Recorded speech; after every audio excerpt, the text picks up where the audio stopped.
Hello friends, എല്ലാവർക്കും ഈ പുഴിയം കിടന്ന സീരിയലിന്റെ വരാനിരിക്കുന്ന ഒരു എപ്പിസോഡ് റിവ്യൂയിലേക്ക് സ്വാഗതം. ഈ റിവ്യൂ നിങ്ങൾക്ക് ഇഷ്ടമായെങ്കിൽ ലൈക്ക് ചെയ്തും സബ്സ്ക്രൈബ് ചെയ്തും സപ്പോർട്ട് ചെയ്യണേ. പുഷ്പവാടിയിൽ നിന്ന് വരുന്ന കാവേരിയും കുടുംബവും നരേന്റെ വീട്ടിലേക്ക് വാടകയ്ക്ക് താമസിക്കാനായി വരികയാണ്. നരേൻ സ്നേഹിച്ചിരുന്ന ചാന്ദിനി താമസിച്ച ഔട്ട് ഹൗസിലേക്കാണ് അവർ വരുന്നത്. വീടൊക്കെ കണ്ടതിന് ശേഷം മുത്തശ്ശനും മുത്തശ്ശിയുമായി സംസാരിച്ചു കേൾക്കുകയാണ് കാവേരിയും ഗംഗയും വിനീതും. മുത്തശ്ശി ചോദിക്കുന്നു, വീടൊക്കെ നിങ്ങൾക്ക് ഇഷ്ടപ്പെട്ടല്ലോ അല്ലേ? നല്ല വീടാ. ഈ സമയം പുറത്തേക്ക് പോകാനായി വരുന്ന നരേൻ കാറിന്റെ അരികിലേക്ക് പോകുമ്പോൾ കാവേരിയുടെ ദേഹത്ത് തട്ടുകയാണ്. നരേൻ തിരിഞ്ഞു നോക്കാതെ പോകുമ്പോൾ കാവേരി പറയണേ, ഇയാളെന്ത് ഇങ്ങനെ പോകുന്നത്? എടാന്ന് മുത്തശ്ശി വിളിക്കുമ്പോൾ വാ എന്ന് പറഞ്ഞ് കാറിൽ കയറി അവിടെ നിന്ന് പോവുകയാണ് നരേൻ. മുത്തശ്ശി പറയുന്നു, മോളെ ദേഷ്യപ്പെടണ്ട, അവന്റെ സ്വഭാവം ഇങ്ങനെയാ, അവന് വേണ്ടി ഞാൻ സോറി പറയുക. കാവേരി പറയുന്നു, അയ്യോ മുത്തശ്ശി അതൊന്നും വേണ്ട, ഞങ്ങള് പോയി അമ്മയും അനിയത്തിമാരെയും അച്ഛമ്മയും ഒക്കെ വിളിച്ചോണ്ട് വരാന്ന് പറഞ്ഞ് കാവേരി ഗംഗയും വിനീതിനെയും കൂട്ടി അവിടെ നിന്ന് പോവുകയാണ്. ഗംഗ ചോദിക്കുന്നു, വീട് ഇഷ്ടപ്പെട്ടോ? അപ്പൊ വിനീത് പറയണ, ചെറുതാണെങ്കിലും നല്ല വീടാ. കാവേരി പറയണ, മുത്തശ്ശനും മുത്തശ്ശിയും ഓക്കെയാണ്, പക്ഷെ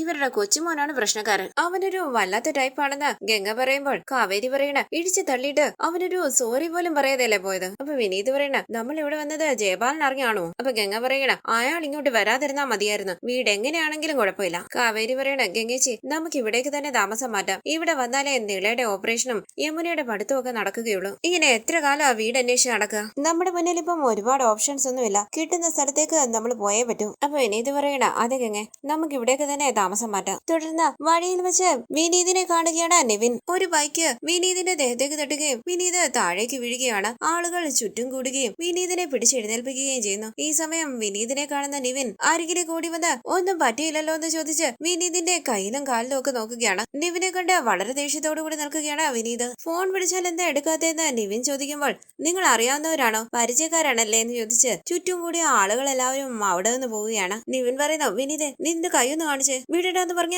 കൈ തട്ടി മാറ്റുകയാണ് വിനീത്. നീ എന്തിനാ ഇങ്ങോട്ട് വന്നേന്ന് വിനീത് ചോദിക്കുമ്പോൾ നിവിൻ പറയണ, നിങ്ങളെല്ലാവരെയും കാണാൻ വേണ്ടിയാ വന്നേ. വിനീത് ചോദിക്കുന്നു, ഞങ്ങൾ സമാധാനമായിട്ട് ജീവിക്കാൻ നീ അനുവദിക്കില്ലേ? പിന്നാലെ വന്നല്ലോ, എനിക്ക് കാവേരിയെ കാണണമെന്ന് നിവിൻ പറയുമ്പോൾ വിനീത് ചോദിക്കുന്നു, എന്തിന്? അപ്പൊ നിവിൻ പറയണ, കാവേരി എന്റെ നമ്പർ ബ്ലോക്ക് ചെയ്തിരിക്കുക, എനിക്ക് അവളെ കാണാൻ സംസാരിക്കണം. വിനീത് പറയുന്നു, നീ അവളെ കാണണ്ട, നിന്നെ വിശ്വസിച്ച അവളോട് സംസാരിക്കാൻ അനുവദിച്ചതുണ്ടാ ഈ പ്രശ്നങ്ങളെല്ലാം ഉണ്ടായത്, മതിയായി, ഇനി നീ അവളെ കാണരുത്, എന്നെ ശല്യം ചെയ്യരുതെന്ന് പറഞ്ഞ് വിനീത് അവിടെ നിന്ന് പോവുകയാണ്. വിനീത് എന്ന് വിളിച്ച് നിവിൻ പിന്നാലെ വരുന്നുവെങ്കിലും നിവിനെ ഒഴിവാക്കി അവിടെ നിന്ന് പോവുകയാണ് വിനീത്. തുടർന്ന് നരേന്റെ വീട്ടിലേക്ക് വാടകയ്ക്ക് താമസിക്കാനായി വരികയാണ് കാവേരിയും കുടുംബവും. മുത്തശ്ശനോടും മുത്തശ്ശിയോടും സംസാരിച്ചതിനു ശേഷം അവർ ഔട്ട് ഹൗസിലേക്ക് പോവുകയാണ്. ഭയത്തോടുകൂടി ശാരദ ചോദിക്കുന്നു, ആ ജയപാലൻ ഇവിടെയും വരുമോ? അപ്പൊ കാവേരി പറയണ, അയാളൊന്നും ഇങ്ങോട്ട് വരില്ല, നിങ്ങൾ ആരും പേടിക്കണ്ട. ഗംഗ ചോദിക്കുന്നു, ആ ജയപാലൻ ഇവിടെ വന്നാൽ നമ്മൾ എന്ത് ചെയ്യും? ഇത് കേട്ട് വിനീത് പറയണ, വരുന്നിടത്ത് വെച്ച് കാണാൻ ഗംഗെ, എത്ര നാൾ എങ്ങനെ ഭയന്ന് ജീവിക്കുക? അപ്പൊ ഗംഗ പറയണ, അയാളോട് വഴക്കിടുകയോ ബഹളം വയ്ക്കുകയോ എന്ത് വേണമെങ്കിലും ചെയ്യാം, പക്ഷെ ഇവര് വീട് തന്നില്ലെങ്കിൽ നമ്മൾ എന്ത് ചെയ്യും? അപ്പൊ കാവേരി പറയണ, ഗംഗേച്ചി ഇങ്ങനെയൊക്കെ ചോദിച്ചാൽ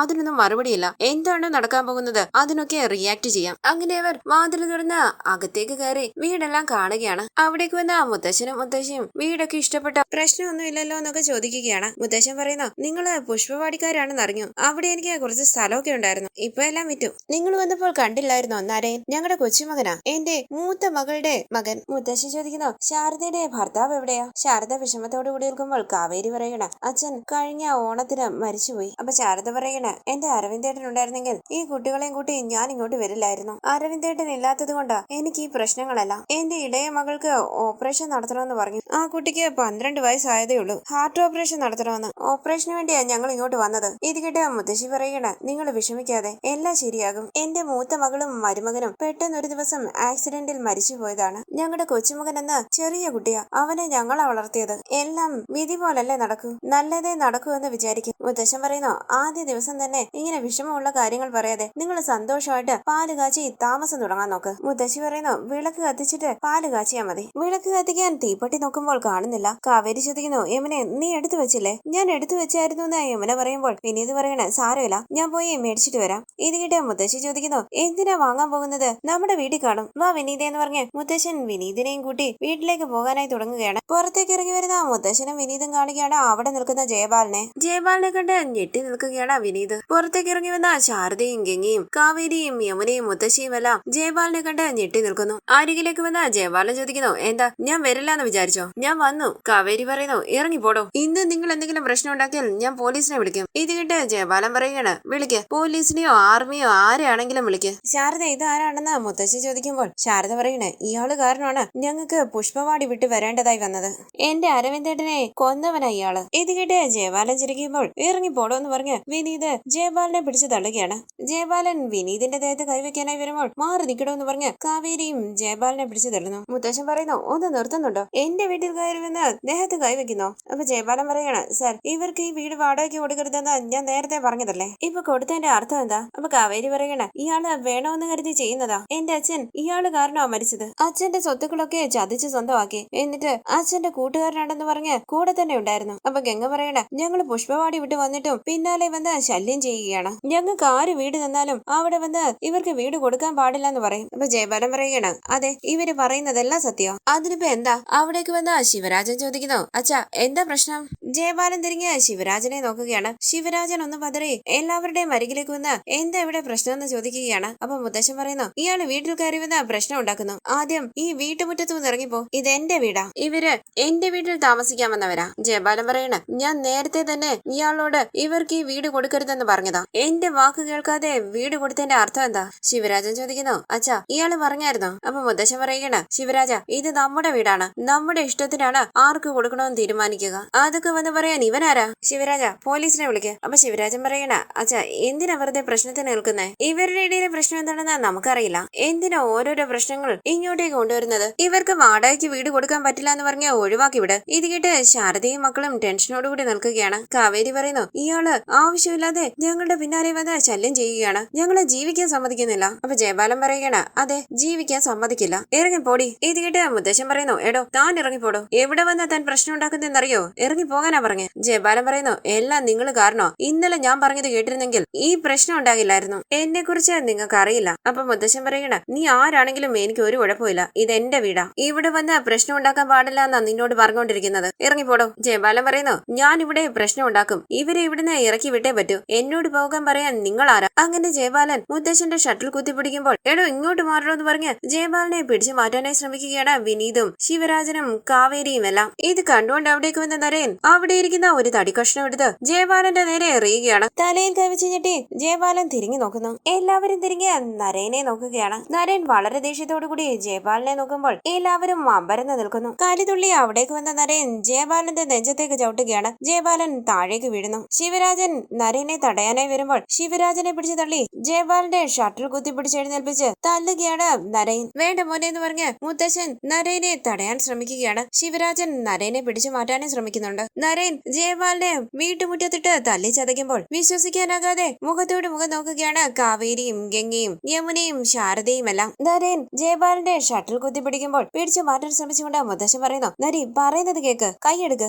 ദേഷ്യത്തോടുകൂടി ജയപാലിനെ പിടിച്ചു തള്ളുകയാണ് നരേൻ. മുത്തശ്ശൻ പറയുന്നു, എടാ എന്റെ ദേഹത്ത് കൈവച്ചാൽ എന്റെ കൊച്ചുമകൻ നോക്കി നിൽക്കുമെന്ന് വിചാരിച്ചോ? സ്ത്രീകളുടെ അടുത്താണോടാ നീ നിന്റെ ധൈര്യം കാണിക്കുന്നത്? ഇതൊന്നും ഇവിടെ നടക്കത്തില്ല, ഇറങ്ങിപ്പോടോ. അപ്പൊ മുത്തശ്ശി പറയുന്നു, നിങ്ങൾ ആരും പേടിക്കണ്ട, നരേൻ വന്നില്ലേ, ഇനി അവൻ നോക്കിക്കോളും. നരേന്റെ നേരെ വിരൽ ചൂണ്ടി ജയപാലൻ പറയുന്നു, ആരാണെന്നറിയാതെ നീ എന്റെ ദേഹത്ത് കൈവച്ചില്ലേ, നിന്നെ ഞാൻ വെറുതെ വിടില്ല. അപ്പൊ നരേൻ പറയുന്നു, നിങ്ങൾ ആര് വേണമെങ്കിലും ആയിക്കോട്ടെ, ഇത് എന്റെ വീടാ. എന്റെ വീട്ടിൽ കയറി എന്റെ മുത്തശ്ശന്റെ ദേഹത്ത് കൈവെക്കുന്നോടാ. മുത്തശ്ശൻ പറയുകയാണ്, എടാ ഈ പെൺകുട്ടികള് വീട് വാടകയ്ക്ക് ചോദിച്ചു വന്നതാ, പാവങ്ങളാ, അവർക്ക് വീട് വാടകയ്ക്ക് കൊടുക്കരുതെന്ന് പറഞ്ഞ് പ്രശ്നം ഉണ്ടാക്കാൻ വന്നതാ ഇയാള്. അപ്പൊ നരേൻ പറയണ, പറഞ്ഞത് കേട്ടില്ലേ, ഇത് എന്റെ വീടാണ്, ഇവിടെ ആര് താമസിക്കണം, ആർക്ക് വാടകയ്ക്ക് കൊടുക്കണമെന്നൊക്കെ എല്ലാം എന്റെ മുത്തശ്ശനും മുത്തശ്ശിയും കൂടി തീരുമാനിക്കും, ഇറങ്ങിപ്പോടോ. അപ്പൊ ശിവരാജൻ പറയണ, നരേൻ എന്തിനാ വെറുതെ ആർക്കോ വേണ്ടി ഇയാളെ ശത്രുവാക്കുന്നത്? നരേൻ വളരെ ദേഷ്യത്തോടുകൂടി ശിവരാജനെ നോക്കുമ്പോൾ ശിവരാജൻ ഭയത്തോടുകൂടി കുരുങ്ങി നിൽക്കുകയാണ്. ജയപാലൻ തിരിഞ്ഞ് ശിവരാജനെയും നരേനെയും നോക്കുമ്പോൾ നരേൻ ചോദിക്കുന്നു, എന്താടാ നോക്കുന്നേ? ഇവരിവിടെ താമസിക്കട്ടെന്ന് എന്റെ മുത്തശ്ശൻ തീരുമാനിച്ചാൽ അവരിവിടെ തന്നെ താമസിക്കും,